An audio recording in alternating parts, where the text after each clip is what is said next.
13వ తేదీన జరగనున్న ఎన్నికల నేపథ్యంలో రాజమహేంద్రవరం సిటీ నియోజకవర్గ టీడీపీ జనసేన బీజేపీ కూటమి ఎమ్మెల్యే అభ్యర్థి ఆదిరెడ్డి శ్రీనివాస్ మంగళవారం నగరంలోని పలు ప్రాంతాల్లో విస్తృతంగా ఎన్నికల ప్రచారం చేశారు.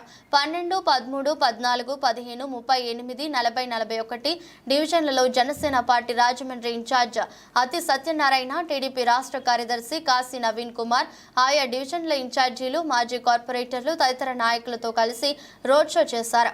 రోడ్ షో నిర్వహించిన ఆదిరెడ్డి శ్రీనివాస్ కు ఆయా డివిజన్లలో ఆయనకు పువ్వు వర్షం కురిపించి హారతులతో స్వాగతం పలికారు. ఈ సందర్భంగా ఆదిరెడ్డి శ్రీనివాస్ మాట్లాడుతూ అభివృద్ధి సంక్షేమాన్ని రెండు కళ్లుగా భావించి చంద్రబాబు పాలన చేస్తారు. చంద్రబాబు ముఖ్యమంత్రి అయితేనే రాష్ట్రం అభివృద్ధి చెందుతుందన్నారు. జగన్ వి నియంతృత్వ విధానాలని వైసీపీ నాయకులు ఆయన విధానాలతో విసిగిపోయారన్నారు.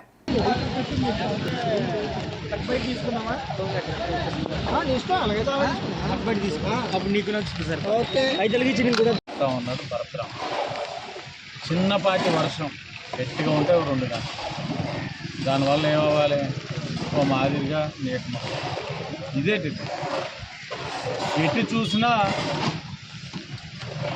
నగరం అంతా కూడా దిగ్బంధం. ఎటు వెళ్దామన్నా నీరే. కారణం అనాలోచనతో డివైడర్లు వేయడం, అవగాహన లేని అభివృద్ధి చేయడం, అవసరం లేని చోట నిర్మాణం చేయడం. మేము ముందు నుంచి చెప్తానే ఉన్నాం, పెద్ద పనులు చేస్తున్నాడు ఈ అబ్బాయి. ఓ పక్కన డివైడర్ ఉంది, ఇంకో పక్కన ఫుట్పాత్ పెట్టేశారు. మీరు నీ టైల్స్ కక్కుర్తి కోసం 25% కక్కుర్తి కోసం తీస్తావు. ఆ ఫుట్పాత్ ఉంది, ఇటు డివైడర్ ఉంది, నీరు ఎటు వెళ్తుంది? ఆ ఫుట్పాత్ కింద ఉన్న డ్రైన్లోకి వెళ్ళాలంటే అక్కడ బొక్కలు పెట్టాలి. ఆ బొక్కల దగ్గర మెసేజ్ పెట్టేశారు. ఏది చేయకుండా నువ్వు ఏం చేద్దావు? నువ్వు ఊరిని నేను కక్ష సాధింప 2019లో ఎంపీగా పోటీ చేసినప్పుడు 30,000తో నేను తిరస్కరించాను. నీదా కక్ష సాధింపు.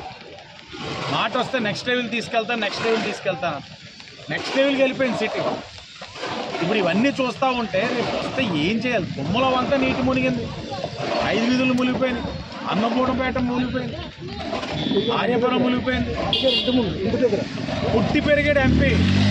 నేను పుట్టి పెరిగిన వాటిలో నాకు మెజార్టీ రావాలి, ఇంటింటి తిరుగుతున్నాడు. నేను పుట్టి పెరిగిన వాడికి ఏం చేసావా? వెళ్ళి చూడు వీధిలో ఎలా ఉన్నాయో.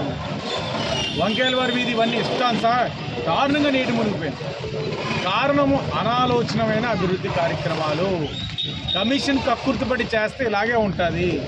నగర ప్రజలకు విజ్ఞప్తి చేస్తాను, అభివృద్ధి అని చెప్పిన వ్యక్తులు ఈ తేలికపాటి వర్షానికి ఏ విధంగా ఉందో చూడండి.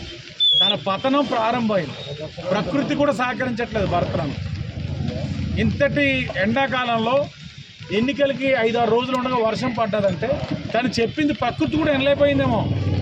ఇదే పని మీద దంచుకొట్టు అభివృద్ధి బాగుందా, డెవలప్మెంట్ బాగుందా, నాకు చూసి ఓటింగ్ ఇవన్నీ ఎనలేక ప్రకృతి కూడా విరక్తి చెంది ఈ వర్షం పడితే ఒకసారి నిజస్వరూపం బయటకు వస్తుందని వాస్తవాలు బయటకు వచ్చినాయి. తప్పకుండా అధికారులు కూడా మూల్యం చెల్లించుకుంటారు. చూస్తూ ఉన్నారు, ఎక్కడికక్కడ చూస్తూ ఉన్నారు. అన్ని మాధ్యమాల్లో వాళ్ళు ఇప్పటికీ నిరసన తెలియజేస్తున్నారు. ఇదేనా అభివృద్ధి అంటే? ప్రాంతాల పేర్లు చెప్పి మరి అడుగుతా ఉన్నారు, ఇదేనా అభివృద్ధి అని. కానీ కక్కుర్తికి, ఈ కమిషన్కి కక్కుర్తి పడి చేసిన దాంట్లో మాత్రం ఎవరిని వదిలిపెట్టాం. ఎన్డీఏ కూటమి కానీ హెచ్చరిస్తూ ఉన్నాం, తప్పకుండా మూల్యం చెల్లించుకుంటారు. అది ఎవరైనా కానివ్వండి. ఈ కక్కుర్తి పనులు ఏదైతే కమిషన్ కోసం చేస్తున్నారో తప్పకుండా వాళ్ళందరికీ మూల్యం చెల్లించుకుంటారు.